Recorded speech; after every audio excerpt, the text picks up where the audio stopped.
2 August থেকে আমাদের পাড়া আমাদের সমাধান কি কি কাজ হবে তালিকা প্রকাশ নবান্নের। দেখুন সেই তালিকায় কি কি কাজ হবে। তার আগে আমাদের চ্যানেলে যদি নতুন সদস্য হয়ে থাকেন তাহলে চ্যানেলটিকে অবশ্যই সাবস্ক্রাইব করে দিয়ে পাশে থাকা নোটিফিকেশন বেল আইকনটি বাজিয়ে রাখুন। তো চলুন শুরু করা যাক।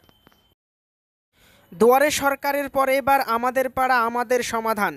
রাজ্য সরকারের এই নতুন কর্মসূচি শুরু হচ্ছে 2 আগস্ট শনিবার থেকে। স্থানীয় স্তরের নাগরিক সমস্যার সরাসরি সমাধান করতে এবার বুথ স্তর পর্যন্ত পৌঁছে যাবে প্রশাসন। গত সপ্তাহেই নবান্নে মুখ্যমন্ত্রী মমতা বন্দ্যোপাধ্যায় এবং মুখ্য সচিব মনোজ পন্থ রাজ্যের সমস্ত জেলা শাসকদের সঙ্গে বৈঠক করে এই কর্মসূচি বাস্তবায়নের রূপরেখা চূড়ান্ত করেন। মুখ্যমন্ত্রীর কথায় মানুষ যেন সরকারি দফতরে না ছুটে বরং পরিষেবা পাড়াতেই পৌঁছে যায়, সেটাই আমাদের লক্ষ্য।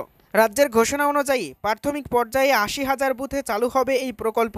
প্রতিটি বুথে 10 লক্ষ টাকা করে বরাদ্দ, মোট বরাদ্দ 8,000 কোটি টাকা। এই কর্মসূচিতে রাজ্যের বুথে বুথে কি কি কাজ হবে শুক্রবার নবান্নের তরফে সেই তালিকা প্রকাশ করা হলো। নবান্নের প্রকাশিত তালিকা অনুযায়ী বুথ স্তরে এই 14টি বিষয়ে কাজ করা হবে।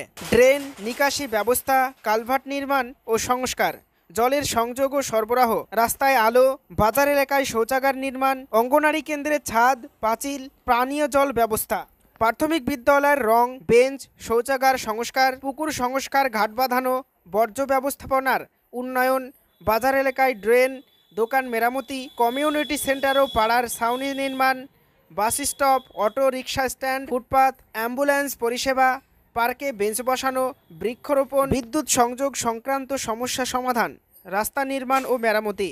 এই প্রকল্পের বিশেষত্ব, কোন কাজকে অগ্রাধিকার দেওয়া হবে তা ঠিক করবেন বুথের সাধারণ মানুষ। সরাসরি তাদের মতামতের ভিত্তিতেই প্রকল্পে বরাদ্দ অর্থ খরচ হবে। এতে প্রশাসনের সঙ্গে জনগণের পরোক্ষ নয়, প্রত্যক্ষ যোগ তৈরি হবে বলে মনে করছে নবান্ন। ইতিমধ্যে এই প্রকল্প নিয়ে সাধারণ মানুষের মধ্যে উৎসাহ লক্ষ্য করা যাচ্ছে। অনেকেই বলছেন এই প্রথমবার আমাদের মতামতের ভিত্তিতে এলাকার সমস্যা মেটানো হবে, এটা বড় ব্যাপার। পর্যবেক্ষকদের মতে এই প্রকল্পের মাধ্যমে রাজ্য সরকার প্রশাসনকে আরও বেশি স্বচ্ছ, গুণমুখী ও প্রতিক্রিয়াশীল করে তুলতে চায়। তবে বাস্তবায়নের নিরপেক্ষতা ও দূরত্বতা বজায় রাখা নিয়েই থাকবে আসল চ্যালেঞ্জ। এখন দেখার বাস্তবে এই নতুন মডেল ঠিক কতটা কার্যকর হয়।